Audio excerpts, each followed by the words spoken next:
Contratos. Lei 8.666 de 93. Contratos administrativos. Conceito. Qual que é o conceito de contrato administrativo? Formalização, execução. O primeiro conceito enunciado aí pelo professor Eli Lopes Meirelles é que contrato é todo acordo de vontades, firmado livremente pelas partes, para criar obrigações e direitos recíprocos. Então, cria obrigação e direito recíproco entre as partes para chegar num consenso.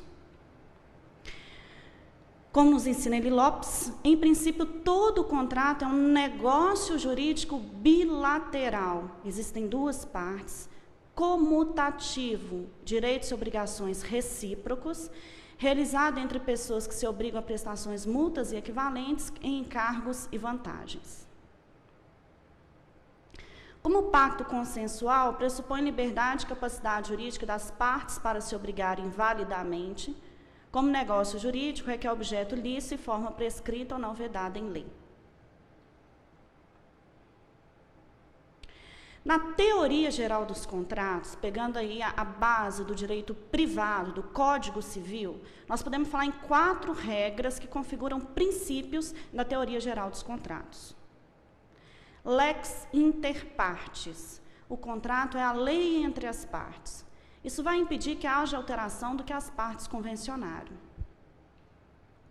Pacta sunt servanda.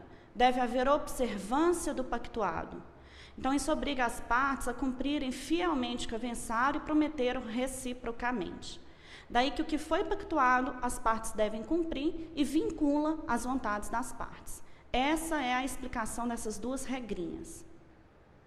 Porém, uma atenuação a lex inter partes e a pacta sunt servanda é a cláusula da rebus sic stantibus, teoria da imprevisão. O que acontece é que se houver algum fato imprevisível, inevitável, que não se impute a nenhuma das partes, que não seja culpa de nenhuma das partes, mas que cause um equilíbrio muito grande entre as mesmas, vai acontecer a teoria da imprevisão. Deve-se tentar buscar o equilíbrio econômico-financeiro de forma a não desequilibrar as partes contratuais. Então, quando 2 partes assinam um contrato, se houver um desequilíbrio muito grande entre elas, por um fato que não é imputável a nenhuma delas, aí nós vamos aplicar a teoria da imprevisão. Então, por exemplo, quando o dólar teve um aumento muito grande, algumas pessoas tinham financiado o carro com base no leasing, e a base de cálculo de reajuste era o dólar. E aí, de repente, aquela pessoa que pagava uma prestação de R$400 passou a pagar uma prestação de R$800, porque o dólar praticamente dobrou.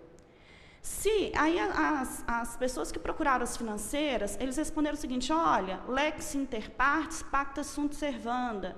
A lei ou contrato entre as partes deve haver observância do pactuado. Eu não vou alterar o contrato, porque você assinou um contrato que tinha por base o leasing, e o leasing era a base de cálculo, era o dólar. Porém, alegando a teoria da imprevisão, aquelas pessoas que foram à justiça, o juiz mandou alterar essa cláusula contratual, porque esse aumento do dólar não foi culpa de ninguém e uma parte não pode ficar excessivamente onerada em função de outra. Essas 3 cláusulas se aplicam normalmente no direito público, quando a administração assina um contrato com a iniciativa privada. A 4ª regra da teoria do geral dos contratos é exception non adplenit contractus, exceção do contrato não cumprido. Quando uma parte não cumpriu o pactuado, a outra fica desobrigada, a outra fica desonerada. E aí, o que acontece é o seguinte: na iniciativa privada, se eu contratar uma pessoa para prestar um serviço para mim e eu não pago, a pessoa não vai prestar o serviço. O não cumprimento da minha obrigação desobriga o cumprimento do outro. Porém, no serviço público, se uma empresa assina um contrato com a administração através de licitação e a administração não cumpre a sua parte, essa empresa ou pessoa física não pode simplesmente parar o serviço, a obra, porque eu tenho que proteger o princípio da continuidade do serviço público. Então, a empresa tem que fornecer o serviço pelo menos por 90 dias. Só se passar 90 dias sem prestar aquele serviço, que a administração vai, prestando o serviço, é que vai poder suspender, e aí a empresa ou pessoa física vai ter que entrar na justiça para rescindir o contrato.